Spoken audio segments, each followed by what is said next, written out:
Time to go into the printing press. Oh, we're getting the paper out early on this Sunday night, Monday morning. It's daylight savings. We went back an hour, so it's really 12 o'clock. So we didn't adjust the time on the printing People's press. internal clocks want their paper at the same time, regardless of what the clock says. Right. That's a good point. Give me the headlines presented by Hyundai. So let's do that. Well, we got two games in here, two great comebacks, two unusual and probable finishes too. Yes. I would say. Yes. The Vikings come back, beat the Falcons 31-28. The headline for this game is First day on the Dobbs. hello. Damn. I mean, really, seriously, are you kidding me? Like, you're there for 4 days. He probably sees Jaron Hall get hurt, and he's like, what? Like, I don't even know if you're happy to play at that point. I don't even know who just got hurt, but I think he was the quarterback. Seriously. I mean, there's probably guys in the locker room he doesn't know the names of still. You know, he's still trying to figure out the language and some of the rules of some of the offensive plays.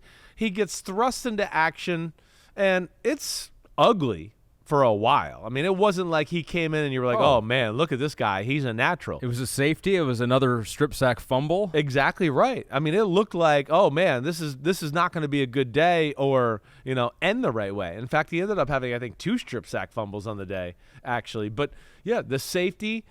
So early on in the football game, this is what Minnesota's defense saved the day early on. The fact that they held Atlanta to 3 field goals early on and the game was only 11-3 instead of maybe much worse, okay, that to me was one of the big gifts of the day. That they couldn't punch in the end zone. It let Minnesota hang around, and then there they were 11-3, and they kind of got it going. And I feel like it was a big pass to T.J. Hawkinson that kind of jump-started the effort there. And they punched it in. They make it 11-10. And from that point on, kind of hung around the football game. And Dobbs, even though it wasn't perfect by him, it just seemed like every big moment he kind of made the completion he had to, and he made a number of big runs. That was the big thing of the day. Always rolling outside the pocket. Yeah, his legs were the biggest weapon he had today. And what did Florio say about that? That the Atlanta Falcons were spying him or were not spying him? They're not spying him. Not. No. Yeah, he's not you deemed a dangerous of enough runner yet to where teams spy him. Yeah. All right. But that was all the offense they had. Like, he was getting flushed out of the pocket going right and either throwing on the run or just running for exactly right. a big gain. That was really all there was to it. And then made a few clutch throws at the end of the football game that were huge that way. I got to give credit to Minnesota, though, in a lot of ways. For sure. Heineke was solid. It wasn't great. I'm sure they were expecting or hoping for a little more in the benching of Desmond Ridder for Heineke. He did good, but it wasn't as efficient and still had those Heineke moments where you're like, oh, I can't believe he threw that, or, ooh, that was a little dangerous there. But got to give credit to the Vikings, the culture they have there, the battle-tested toughness that we talk about with a lot of good teams. Kevin O'Connell, head coach, Flores, the defensive coordinator. Finding a way to win a football game like that on the road with a quarterback that's been there for 4 days is truly remarkable. So explain to me what was happening in the headset for Joshua Dobbs, because Kevin O'Connell said this after the game, and I think Joshua may have said it too, is that he was relaying the play to Dobbs. Yep. And then after they break the huddle, he was giving him more information. Probably give him some refreshers, right? So, what would that sound like? So I would think that, let's just say he gets in the huddle, he calls West right slot, 72 bingo, you split, right? And then, so he calls that, but I'm sure, in a situation like that, when you're still learning an offense, you say the play and you say it confident, like you're talking about, right? Yeah. But then you break the huddle and you're like, okay, wait, what do I got to do? That's what happens as a quarterback sometimes when you're early on. Yeah. And I think that's where, and I'm interested to hear more about this too, but I bet you O'Connell was more like, okay, so, hey, you're going to look at X. X is going to run the in cut. That's the first read. You want to go to Y second, and then, find the check down for number 3. I would bet it was little clues like that, right? Or, hey, this play, call it and run it. But if you get the free safety blitz, we want you to check to this run or whatever. Just little inklings of things, just the reminders, checklist in your brain to go through, and they're much more liberal with keeping that on. Yeah. Back in my day, they used to cut it off when you broke the huddle, so period. You go break the huddle, and it was done. cut off. Now, because teams kind of do the muddle huddle sometimes, or they go hurry up, but they stand around, they've kind of let it go till 15 seconds. as far as on the play clock, or like if you're under or start saying the cadence, they basically stop it no matter what. So I think that gave him some time today to digest some things. And O'Connell being from McVay and the Rams, because they do that too, don't they? Right. You know, I got a lot of flack at one point because I was like, damn, the NFL shouldn't let them do that. I would do it if I was allowed to too. Yeah. I wasn't saying they were wrong. I just felt like it was like cheating a little bit. But no, now it's pretty commonplace throughout the NFL. That's pretty cool. All right, Joshua Dobbs, amazing. 5 days on the job, 4 days on the job? 4 days on the job, doing that, and one more thing. Okay. Even with all of that, right, it's 21-13 Falcons. The Falcons find ways to things up a lot. That's the one thing we've seen throughout the year. It's 21-13, and Bijan Robinson fumbles. Yep. And then on the very next drive, Heineke throws an interception. So they were up 21-13, and there they were in a handful of plays, and all of a sudden they were down 24-21. Those were both on the first play of the drive. Exactly. They were consecutive plays. I was going to say that, and I chickened out. So those were big moments in the game. And again, I don't want to not give credit to Minnesota. They deserve a ton of credit. But those are also things where those are somewhat self-inflicted by the Atlanta Falcons. And, we've seen just them have some moments like this all season long where, being careless with the football, doing some stupid things, whatever it may be, and that's why they're 4-5. Now that you've done the one more thing on this game, it gave Pete time to do one more tweet from one of the homies out there. Colton Parr says, damn okay to the Falcons for finding more ways to not get the ball into the hands of their highly drafted playmakers and for forgetting how to tackle. Legit damn okay to Josh Dobbs, though. Don't know what's more impressive, the physical or mental side of today's game. So, it's both. Falcons hate and some pub on Josh Dobbs. They can't, didn't get Pitts the ball very much.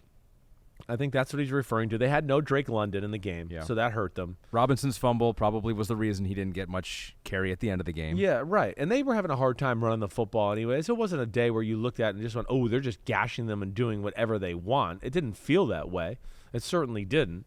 The big play of the game was the Jonnu Smith little screen pass or short pass that he ran up the sidelines for 60 yards.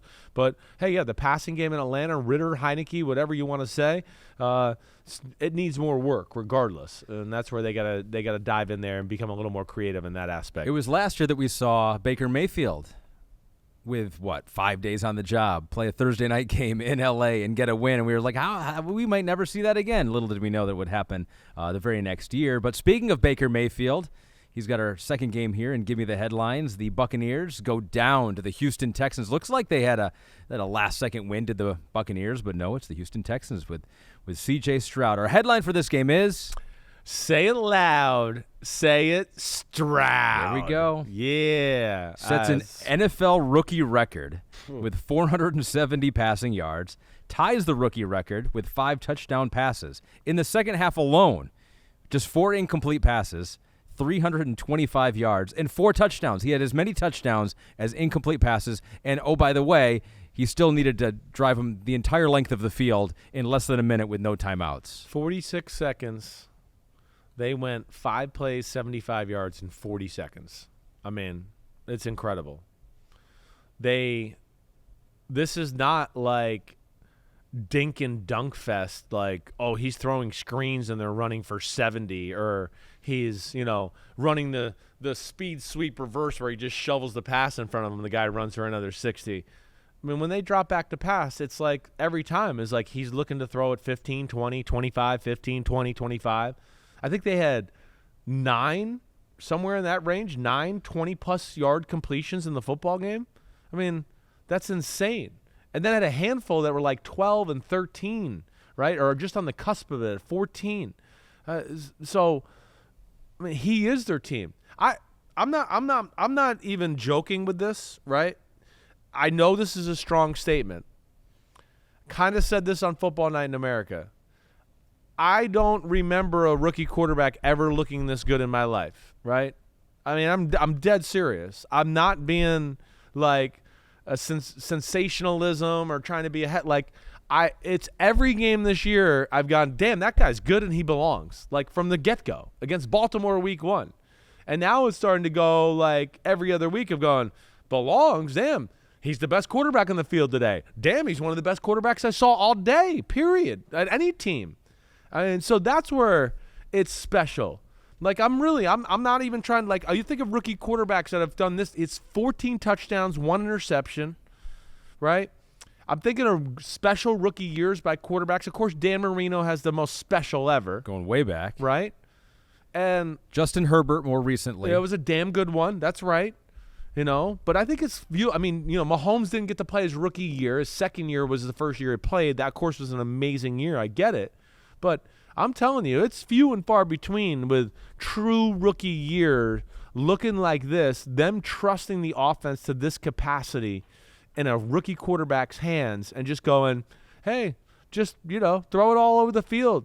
And he makes so many good quarterback plays, too, where he hangs in the pocket and he waits for somebody to get open. Oh, nobody's open. Boom, he gets it out of his hand just real quick right before he's about to get hit. Check down. The check down gets 6 or 7 yards. He's just got a great feel for the game. This game was a lot of fun to watch.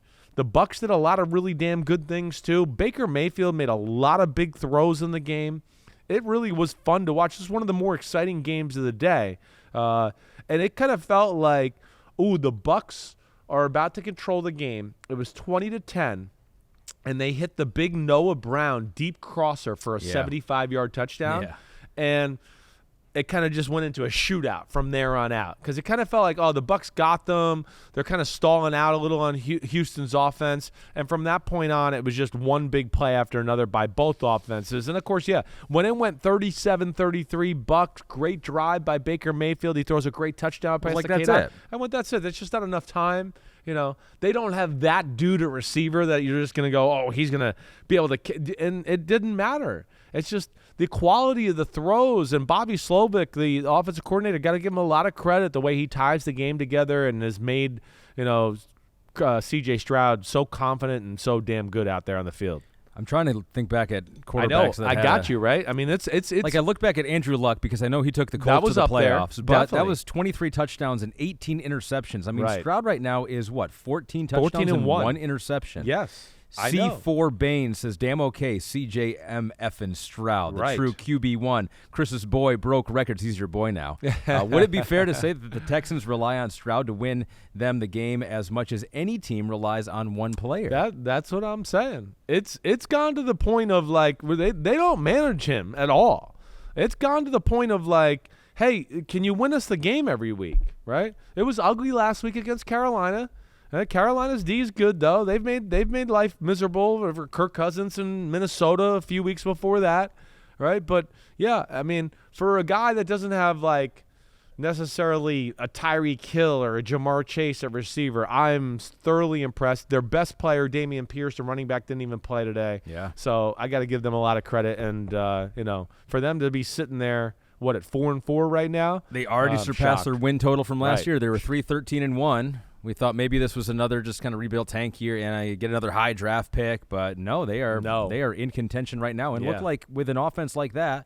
I mean, how about defensively? You'd think D'Amico Ryans could figure some stuff out as they go. I know they've had some injuries there; they've had to shuffle some people in, right? Especially in the defensive secondary. But they still like the pass rushers. I think that's something to look at.